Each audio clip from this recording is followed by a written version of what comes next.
Hey, it's Buddy Lee. If you're familiar with my channel from Marvel Contest of Champions, this video is going to be very different than the content I used to make, because today I'm going to show you how to make one of my favorite meals utilizing leftover pulled pork, which is pulled pork mac and cheese.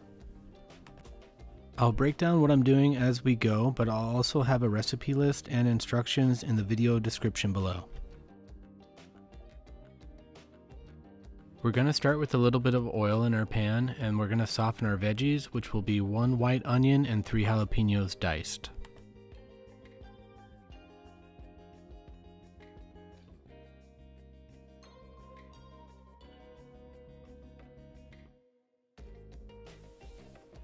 Once the onions and jalapenos start to soften up and become a little bit translucent, we're going to add in 3 cloves of garlic and cook that until it's fragrant.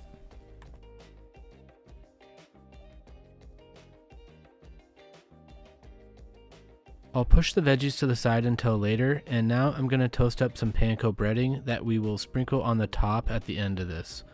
First, we'll melt about a tablespoon of butter into the pan.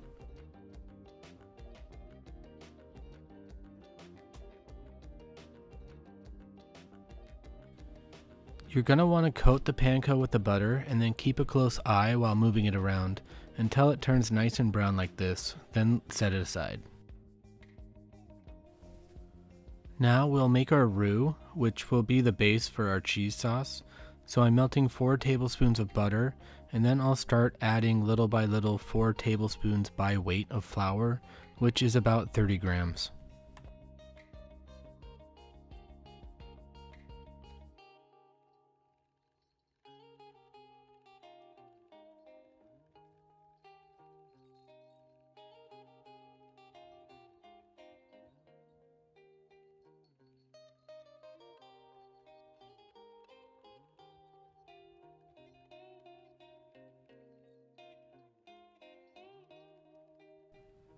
So you see I'm just adding a bit at a time and incorporating into the butter until we're all out of flour and we have a smooth consistency.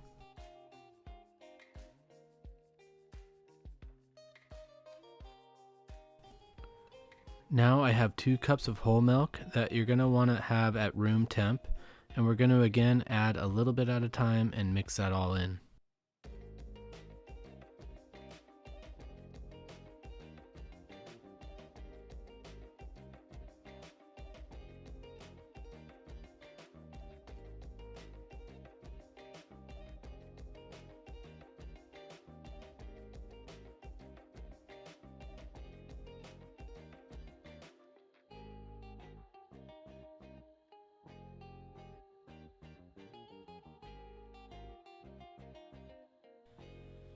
Next up, we're going with 1 cup heavy cream, which we will repeat the process.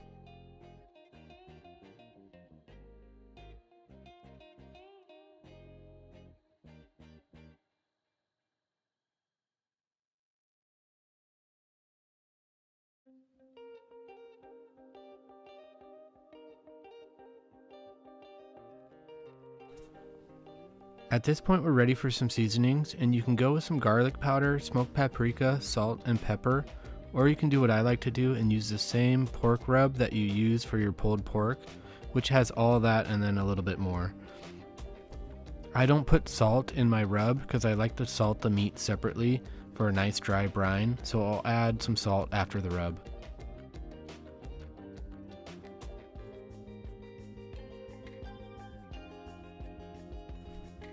I mix in all the seasonings and let that simmer on a low temp, and we're ready to start adding in our cheese a little bit at a time and let it all melt in.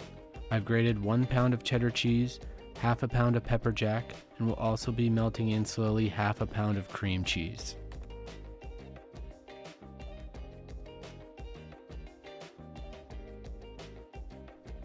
I'm gonna save for the end around 20% of both the pepper jack and cheddar cheese to top at the end before we put the whole thing in the smoker to finish. Also, a little tip, the cream cheese can take a little while to melt into everything else, so the smaller pieces you add at a time, the faster it will melt in.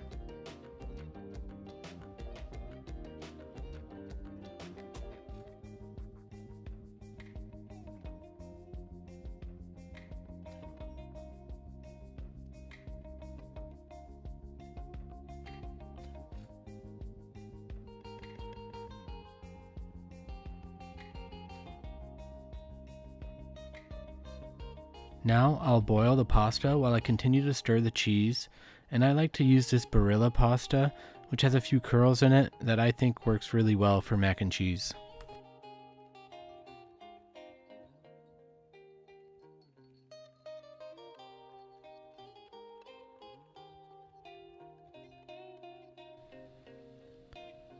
I set the onion, jalapeno, and garlic to the side earlier, and now it's time to add them into the cheese and stir.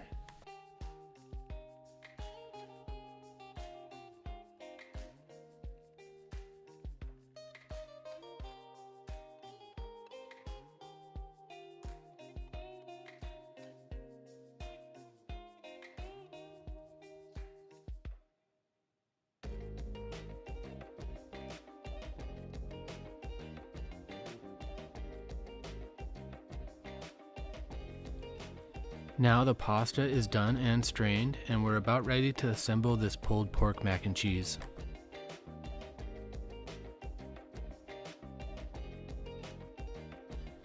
This is going into my smoker, so I'm going to use my large cast iron as we dump our cheese and add our pasta.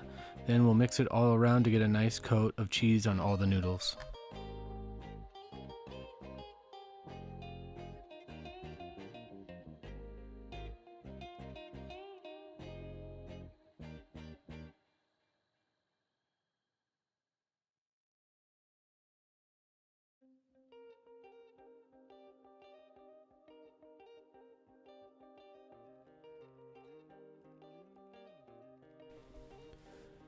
We're about to introduce the pulled pork, and I always vacuum seal and freeze a few 1-pound bags of pulled pork whenever I make it, and then I can take it out and heat it in my sous vide whenever me and my family want to make this. I added a good amount there, and I'll mix that in, and we're going to save some to go on the top as well.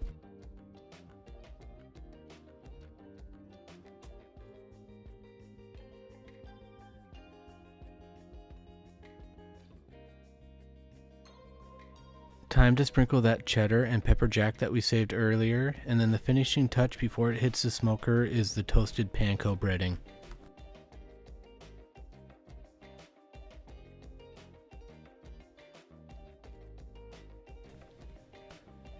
Here's what it looks like all assembled, and now let's go set the smoker to 275, and we're going to let that go for about 1 hour.